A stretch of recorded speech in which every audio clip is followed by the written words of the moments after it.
શિયાળામાં પલાળેલા અંજીર શા માટે ખાવા જોઈએ? ચાલો આજે જાણીએ. અંજીર એ લોહીની ઉણપને દૂર કરે છે. અંજીરમાં આયરનનું ભરપૂર પ્રમાણ હોવાથી તે આપણા શરીરમાં લોહીની વૃદ્ધિ કરે છે અને જેને કારણે એનિમિયાની સમસ્યા દૂર થાય છે. અંજીરની તાસીર ગરમ હોવાથી શિયાળામાં તે આપણા શરીરને અંદરથી હુફાળું રાખે છે અને ઠંડી સામે લડવાની શક્તિ આપે છે. જે લોકોને પેટ અને પાચનની સમસ્યા છે તેના માટે અંજીર બેસ્ટ છે. તે ગેસ, એસિડિટી, કબજિયાત અને અપચન જેવી સમસ્યામાં ખૂબ જ ફાયદાકારક છે. અંજીર હૃદય માટે ખૂબ જ ઉપયોગી છે. તે શરીરમાં કોલેસ્ટ્રોલને નિયંત્રણમાં રાખવા માટે ઉપયોગી થાય છે, જેથી હૃદય સ્વસ્થ રહે છે.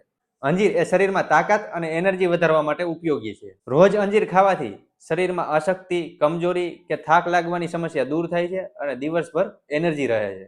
અંજીર ખાવાની શ્રેષ્ઠ રીત: સાંજે સૂતા પહેલા અંજીર પલાળી દો અને સવારે ઉઠી ખાલી પેટ આ અંજીરનું સેવન કરો. તમે આ શિયાળામાં અંજીર ખાવ છો કે નહીં? કમેન્ટમાં જરૂર જણાવજો.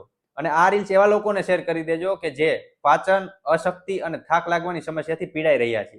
મળીએ નેક્સ્ટ વિડીયોમાં. ત્યાં સુધી તમારા સ્વાસ્થ્યનું ખ્યાલ રાખો.